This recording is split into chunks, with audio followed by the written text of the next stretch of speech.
Assalamualaikum warahmatullahi wabarakatuh. Perkenalkan, saya dengan Ananda Karinia dengan NIM G002430. Saya dari kelompok B4. Di sini saya akan menjelaskan mengenai laporan praktikum anatomi REN, vaskularisasi, dan inervasinya.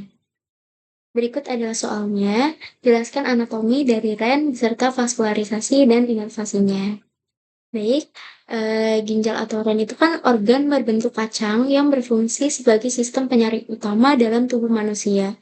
Nah, organ ini dia bertanggung jawab dalam filtrasi darah, regulasi keseimbangan cairan dan elektrolit, serta produksi hormon seperti eritropoietin dan renin.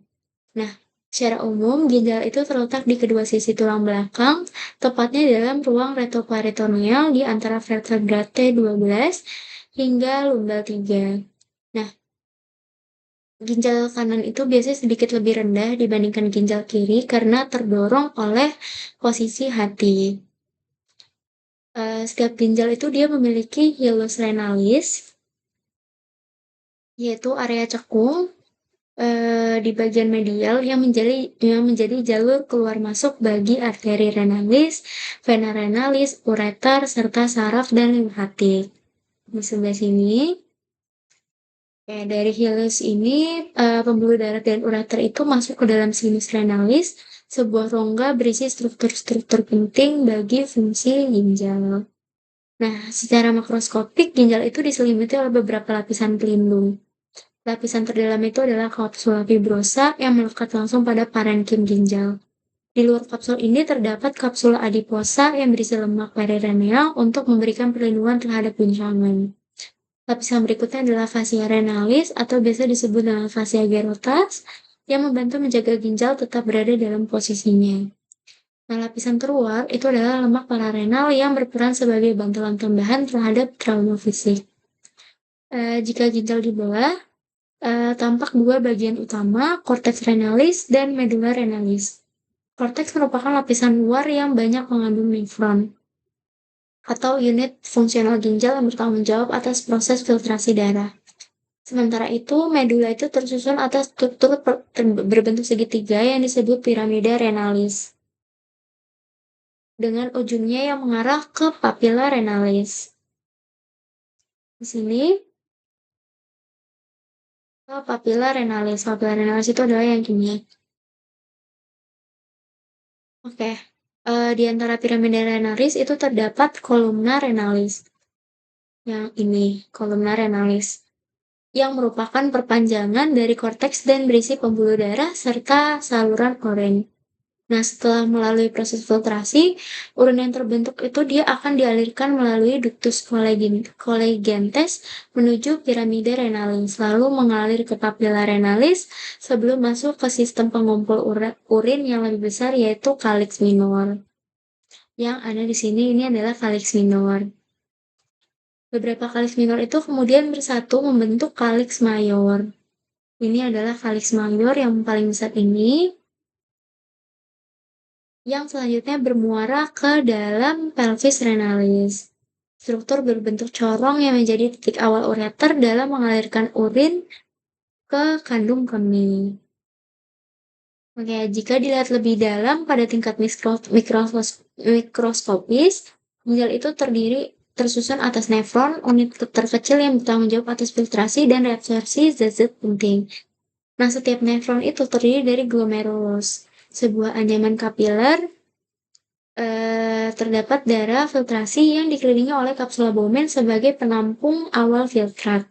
Nah, cairan hasil filtrasi ini kemudian mengalir melalui tubulus ginjal yang terdiri dari tubulus proksimal, lengkung Henle, tubulus distal, hingga akhirnya bermuara di ductus colligentes. Proses ini memungkinkan ginjal mengatur keseimbangan cairan pH serta zat elektrolit dalam tubuh. Nah, ginjal itu dia mendapatkan suplai darah yang sangat besar, sekitar 20-25% dari total curah jantung atau cardiac output. Itu melalui arteri renalis. Ini arteri renalis. Nah, arteri ini kemudian bercabang menjadi arteri segmentalis. Ini adalah arteri superior segmental. Ini arteri inferior segmental. Oke, eee, lalu berlanjut ke arteri interlobularis. Interlobularis arteri yang ada di sebelah sini. Nah, eee, yang berjalan di antara piramida renalis menuju korteks. Dari sini darah itu mengalir ke arteri aorta yang di sebelah sini, yang terletak di perbatasan antara korteks dan medula, lalu diteruskan ke arteri interlobularis yang ada di sebelah sini. Dari arteri interlobularis, darah itu masuk ke arteriole efferent yang membawa darah menuju kapiler glomerulus untuk difiltrasi. Nah, setelah proses filtrasi, darah itu keluar melalui arteriole efferent dan kemudian didistribusikan ke kapiler peritubular atau vasa recta yang berperan dalam reabsorpsi zat-zat penting sebelum darah kembali ke sistem vena melalui vena interlobularis, vena arcuata, vena interlobaris, dan akhirnya vena renalis yang bermuara ke vena cava inferior. Oke, selain mendapatkan suplai darah yang kaya, ginjal itu juga dipersarafi oleh plexus renalis.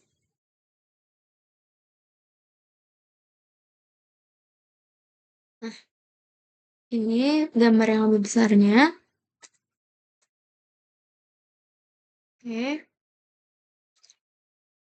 ini untuk suplai darahnya. Selanjutnya, selain mendapat suplai darah yang kaya, ginjal juga dipersarafi oleh plexus renalis yang terdiri dari serabut simpatis dan parasimpatis. Nah, serabut simpatis itu berasal dari nervus splanchnicus, splanchnicus dan berperan dalam vasokonstriksi arteri renalis yang mengatur aliran darah ginjal. Sementara itu, serabut parasimpatis itu berasal dari nervus vagus yang memiliki pengaruh lebih kecil dibandingkan sistem simpatis. Nah, keseluruhan struktur dan fungsi ginjal itu menunjukkan kompleksitas luar biasa dalam menjaga keseimbangan homeostasis tubuh, mengatur tekanan darah, serta membuang zat-zat sistem metabolisme. Tanpa mekanisme ini, tubuh itu akan kesulitan dalam menjaga keseimbangan cairan dan elektrolit yang dapat berdampak pada berbagai fungsi organ lainnya. Oke, segitu aja penjelasan dari saya.